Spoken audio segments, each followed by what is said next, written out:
راجہ سنگھ کی جانب سے پیغمبر اسلام صلی اللہ علیہ وسلم کی شان میں گستاخی کے خلاف آج محبوب نگر میں کل جماعتی مسلم قائدین رابطہ کمیٹی کی جانب سے ضلع ایس پی اور ضلع کلکٹر سے ملاقات کرتے ہوئے احتجاج درج کیا گیا۔ اس وقت میں خواجہ فیاض الدین انور پاشا رکن وقف تحفظ اور رابطہ کمیٹی، عبدالہادی ایڈوکیٹ صدر ضلع مجلس، محمد محسن خان کنوینر کل جماعتی رابطہ کمیٹی، سید سعادت اللہ حسینی بلدی فلور لیڈر مجلس، محمد حنیف قائد MRUF، سید افروز شاہ کارگزار صدر مرکزی میلاد جلوس کمیٹی، مرزا قدوس بیگ صدر ضلع مسلم لیگ، نمائندہ کونسلر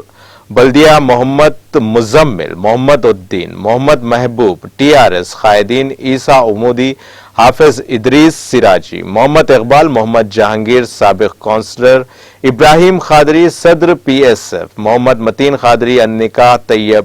یاشوار باشوار ٹیم، سوشل ورک کے علاوہ دیگر کئی قائدین موجود تھے۔ وفد نے ضلع ایس پی سے مطالبہ کیا کہ راجہ سنگھ کے خلاف محبوب نگر میں ایک مقدمہ درج کیا جائے، اور وفد نے ضلع کلکٹر سے ملاقات کرتے ہوئے چیف منسٹر کے نام ایک یادداشت پیش کی جس میں راجہ سنگھ کی اسمبلی کی رکنیت کو برخاست کرنے کا مطالبہ کیا گیا۔